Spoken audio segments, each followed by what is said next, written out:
Hi friends. Bell நிறுவனம் வந்து பார்த்தீங்கன்னா, வேலைவாய்ப்பு வந்து அறிவிச்சிருக்காங்க. அத பத்தின முக்கியமான விவரங்கள பார்க்கலாம்.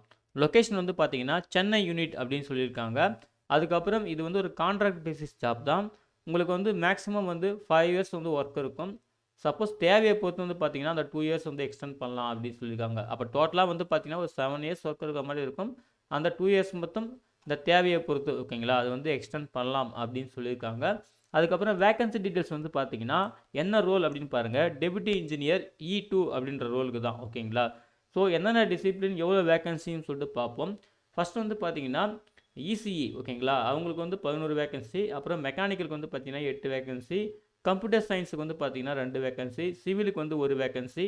ட்ரிபிளிக்கு வந்து 1 வேக்கன்சி. அதாவது பிஇ பிடெக் ஏஎம்ஐஇ இல்லை ஜிஐஇடி இல்லை பிஎஸ்சி இன்ஜினியரிங் படித்தவங்க வந்து இந்த டிசிப்ளினில் நீங்கள் வந்து படிச்சிருந்தீங்கன்னா நீங்கள் தாராளமாக அப்ளை பண்ணலாம்னு சொல்லியிருக்காங்க. அதுக்கப்புறம் ரிசர்வேஷன் வந்து பார்த்தீங்கன்னா மொத்தம் 23 வேகன்சி, இந்த 5 டிசிப்ளின் சேர்த்து இந்த 23 வேகன்சி. யூஆர் கேட்டகரிக்கு வந்து 10 வேகன்சி, இடபிள்யூஎஸ்க்கு வந்து 2 வேகன்சி, ஓபிசிக்கு வந்து பார்த்தீங்கன்னா 6 வேகன்சி, எஸ்சிக்கு 4, எஸ்டிக்கு 1 வேகன்சி சொல்லியிருக்காங்க ஓகேங்களா. அதுக்கப்புறம் அப்பர் ஏஜ் லிமிட் வந்து 1 ஜனவரி 2025 இதுதான் வந்து கட் ஆஃப் டேட்டு. ஸோ அந்த டேட் படி வந்து பார்த்தீங்கன்னா உங்களுக்கு 28 வயசு மேக்ஸிமம் ஏஜ் லிமிட் வந்து இருக்கணும்னு சொல்லியிருக்காங்க ஓகேங்களா. அப்புறம் அப்ரிவேஷன்ஸ் கொடுத்துருக்காங்க. இங்கே என்னென்ன ஷார்ட் ஃபார்ம் இருக்கோ ஸோ அதுக்கான அப்ரிவேஷன்ஸ் வந்து உங்களுக்கு டவுட் இருந்துச்சுன்னா நீங்கள் இங்கே கிளியராக செக் பண்ணிக்கலாம். அப்புறம் ஏஜ் ரிலாக்ஸேஷன் அப்பர் ஏஜ் லிமிட்டில் யூஆர் கேட்டகரியில் அப்ளை பண்ணிங்கன்னா இங்கே என்ன சொல்லியிருக்காங்களோ அந்த அப்பர் ஏஜ் லிமிட் தான் 28 தான் வந்து அப்பர் ஏஜ் லிமிட்டு. சப்போஸ் நீங்கள் வந்து பார்த்தீங்கன்னா ஓபிசி கேட்டகரிக்கு வந்து அப்ளை பண்ணிங்கன்னா 3 இயர்ஸ், எஸ்சி எஸ்டிக்கு வந்து 5 இயர்ஸ், பிடபிள்யூடி கேண்டிடேட் வந்து பார்த்தீங்கன்னா 10 இயர்ஸ் வந்து ஏஜ் ரிலாக்ஸேஷன் தருவாங்க அப்பர் ஏஜ் லிமிட்டில் ஓகேங்களா. ஸோ அதுக்கான கைட்லைனுமே கொடுத்துருக்காங்க, நீங்கள் தெளிவாக செக் பண்ணிக்கலாம். எக்ஸ் சர்வீஸ் மேனுக்கும் கவர்மெண்ட் கைட்லைன்ஸ் ஃபாலோ பண்ணி உங்களுக்கு ஏஜ் ரிலாக்ஸேஷன் வந்து தருவோம் அப்படின்னு சொல்லியிருக்காங்க. அதையுமே வந்து செக் பண்ணிக்கோங்க ஓகேங்களா. அதுக்கு பிறகு அந்த கல்வி தகுதி இருக்குது பார்த்தீங்களா டிசிப்ளின். ஸோ அதுக்கு ரிலவெண்ட்டாக இருக்கிற என்னென்ன கோர்ஸ் வந்து எலிஜிபிள் அப்படின்னு பாருங்கள். இப்போ நீங்கள் எலக்ட்ரானிக்ஸ் குரூப்பாக இருந்தீங்கன்னா electronics, electronics and communication, electronics and telecommunication, communication telecommunication இந்த டிசிப்ளின் படிச்சிருந்தாலுமே நீங்கள் அப்ளை பண்ணலாம். மெக்கானிக்கல் அப்ளை பண்ணுறவங்க மெக்கானிக்கல் இன்ஜினியரிங் மட்டும் தான் படிச்சிருக்கணும்னு சொல்லியிருக்காங்க. கம்ப்யூட்டர் சயின்ஸ் வந்து பார்த்தீங்கன்னா computer science and engineering, computer science engineering சரிங்களா, இந்த டிசிப்ளின் படிச்சிருந்தீங்கன்னா நீங்கள் அப்ளை பண்ணலாம். சிவிலுக்கு சிவில் இன்ஜினியரிங், அப்புறம் எலக்ட்ரிக்கலுக்கு வந்து பார்த்தீங்கன்னா எலக்ட்ரிக் அண்ட் எலக்ட்ரானிக்ஸ் இன்ஜினியரிங் இல்லைனா எலக்ட்ரிக்கல் இன்ஜினியரிங் சரிங்களா, இந்த பிரான்ச் படிச்சிருந்தீங்கன்னா நீங்கள் அப்ளை பண்ணலாம். ஸோ இந்த டிசிப்ளின் படித்தவங்க மட்டும்தான் அப்ளை பண்ணணும் அப்படின்னு தெளிவாக கொடுத்துருக்காங்க ஓகேங்களா. ஸோ அதை தவிர்த்து வேறு ஏதாவது டிசிப்ளின் படிச்சிருந்தீங்கன்னா நீங்கள் நாட் எலிஜிபிள் அப்படின்னு தெளிவாக கொடுத்துருக்காங்க. அதுக்கப்புறம் இந்த பாஸ் கிரைட்டேரியா, அதாவது யூஆர் ஓபிசி இடபிள்யூஎஸ் இந்த கேட்டகரிலாம் வந்து பார்த்தீங்கன்னா நீங்கள் மினிமம் உங்கள் பிஇ பிடெக்கில் வந்து ஃபஸ்ட் கிளாஸில் வந்து பாஸ் பண்ணியிருக்கணும் சரிங்களா. நீங்கள் வந்து எஸ்சி எஸ்டி பிடபிள்யூடி கேட்டகரியாக இருந்தீங்கன்னா நீங்கள் பாஸ் கிளாஸ் ஜஸ்ட்டு பாஸ் பண்ணியிருந்தாலே போதும் அப்படின்னு சொல்லியிருக்காங்க. அதையும் பார்த்துக்குங்க ஓகேங்களா. கண்டிப்பாக நீங்கள் வந்து ஏஐசிடி இல்லைனா யூஜிசி அப்ரூவ்டு இன்ஸ்டியூட்டில் தான் நீங்கள் வந்து படிச்சிருக்கணும், இல்லை ரெகனைஸ்டு யூனிவர்சிட்டியில் படிச்சிருக்கணும் அப்படின்னு சொல்லியிருக்காங்க. அதுவும் ஃபுல் டைமில் தான் படிச்சிருக்கணும்னு சொல்லியிருக்காங்க. அதையும் நோட் பண்ணிக்கோங்க ஓகேங்களா.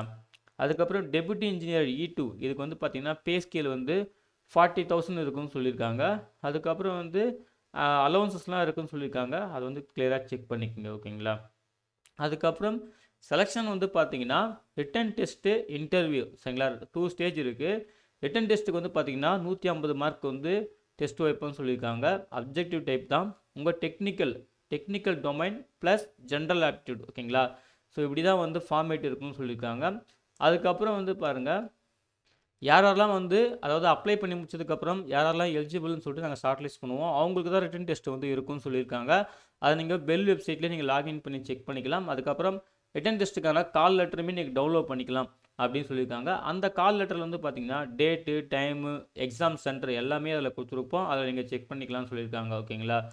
அதுக்கப்புறம் வந்து இந்த எக்ஸாம் பேட்டர்ன் என்னென்ன டாபிக், ஜென்ரல் ஆப்டிடியூடில் வந்து பார்த்தீங்கன்னா என்னென்ன டாபிக்ஸ் இருக்குது, அப்புறம் டெக்னிக்கல் ஆப்டிடியூட் வந்து பார்த்தீங்கன்னா என்னென்ன டாபிக்ஸ்லாம் கவர் பண்ணணும்னு சொல்லிட்டு கொடுத்துருக்காங்க சரிங்களா. டெக்னிக்கல் ஆப்டிடியூட் பொறுத்த வரைக்கும் நீங்கள் என்ன டிசிப்ளினோ அதில் தான் வந்து கொஷின் கேட்போம். ஸோ அதை வந்து நீங்கள் வந்து ப்ராப்பராக படிச்சுக்கங்க, உங்கள் சப்ஜெக்டை வந்து தெளிவாக கொடுத்துருக்காங்க.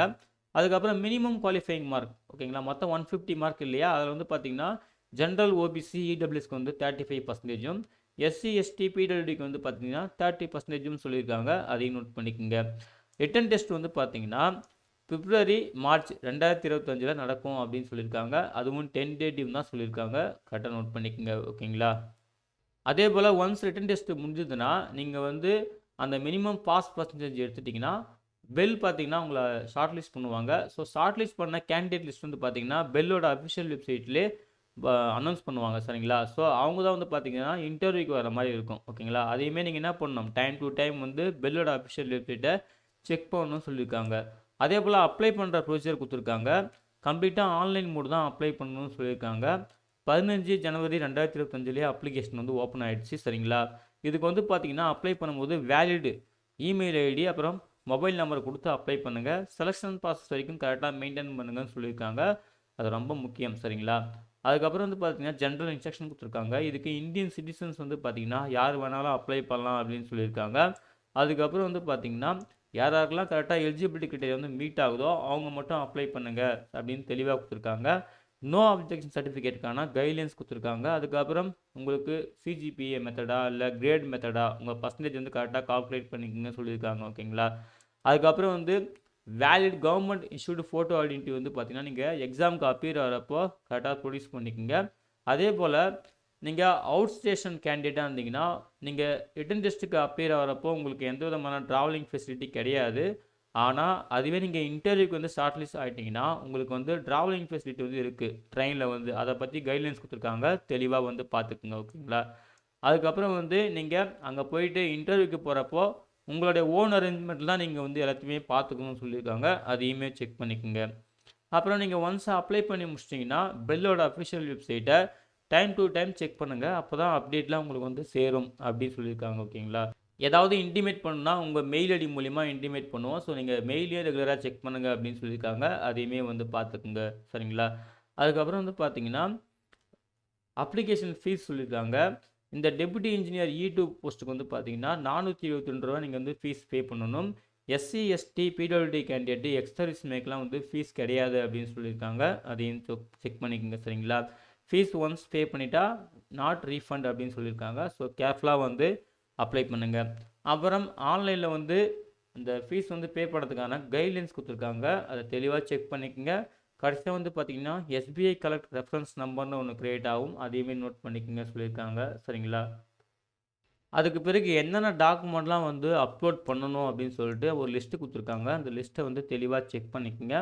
அப்புறம் இந்த போஸ்ட்டுக்கு வந்து அப்ளை பண்ணுறதுக்கு வந்து பார்த்தீங்கன்னா லாஸ்ட் டேட் வந்து 6 பிப்ரவரி 2025 தான் சரிங்களா, லாஸ்ட் டேட் ஓகேங்களா. ஸோ டைம் இருக்குது. ஸோ கிளியராக பார்த்துட்டு ஆன்லைனில் வந்து அப்ளை பண்ணுங்கள். அதுக்கப்புறம் வந்து உங்களுக்கு ஏதாவது அப்ளிகேஷன் ரிலேட்டடாக டவுட் இருக்குன்னா, இந்த ஜாப் வேலைவாய்ப்பு சம்மந்தமான டவுட் இருந்துச்சுன்னா இந்த மெயில் ஐடிக்கோ இல்லை டெலிஃபோன் நம்பருக்கோ நீங்கள் காண்டாக்ட் பண்ணலாம். சப்போஸ் நீங்கள் ஆன்லைனில் அப்ளை பண்ணுறீங்க, அங்கே ஏதாவது டெக்னிக்கலாக நீங்கள் ப்ராப்ளம் வந்து க்ரியேட் ஆகுதுன்னா இங்கே இமெயில் ஐடி கொடுத்துருக்காங்க தனியாகவே. ஸோ இந்த இமெயில் ஐடி நீங்கள் வந்து யூஸ் பண்ணிக்கலாம். காண்டாக்ட் பண்ணிங்கன்னா அதுக்கான சொல்யூஷன் கொடுப்போம் அப்படின்னு சொல்லியிருக்காங்க ஓகேங்களா. ஸோ இவ்வளோ தான் ஃப்ரெண்ட்ஸ். இதுதான் வந்து பெல் நிறுவனம் சென்னை யூனிட்டுக்கு வந்து அறிவிச்சிருந்த டெபுட்டி இன்ஜினியர் போஸ்ட் சரிங்களா. இந்த வேலைவாய்ப்புக்கான முக்கியமான விவரங்கள். இது வந்து ஒரு டெம்பரரி போஸ்ட்டு தான். அப்ளை பண்ணுறதுக்கு முன்னாடி கிளியராக நோட்டிஃபிகேஷன் செக் பண்ணுங்க. ஃப்ரெஷர்ஸ் வந்து யார் வேணாலும் அப்ளை பண்ணலாம் சரிங்களா. இந்தியன் சிட்டிசன்ஸ் யார் வேணாலும் அப்ளை பண்ணலாம். ஸோ நோட்டிஃபிகேஷனை ஒன்ஸ் கரெக்டாக ரீட் பண்ணிவிட்டு எலிஜிபிலிட்டி கிட்டேலாம் கரெக்டாக மீட் ஆச்சுன்னா அதுக்கப்புறம் ஆன்லைனில் வந்து அப்ளை பண்ணுங்கள் சரிங்களா. இந்த நோட்டிஃபிகேஷன் டவுன்லோட் பண்ணுறதுக்கான லிங்க்கையும் ஆன்லைனில் அப்ளை பண்ணுறதுக்கான லிங்க்கையும் இந்த வீடியோ டிஸ்கிரிப்ஷனில் தரேன். செக் பண்ணி நீங்களும் யூஸ் பண்ணிக்கோங்க ஓகேங்களா. அப்ளை பண்ணுற எல்லாருக்கும் wish you all the best. அதே போல் இந்த வீடியோ பிடிச்சிருந்தா மறக்காமல் லைக் பண்ணுங்கள். மறக்காமல் உங்கள் ஃப்ரெண்ட்ஸுக்கும் ஷேர் பண்ணுங்கள். யாராவது ஒருத்தருக்காவது ஹெல்ப்ஃபுல்லாக இருக்கும் சரிங்களா. தேங்க்யூ.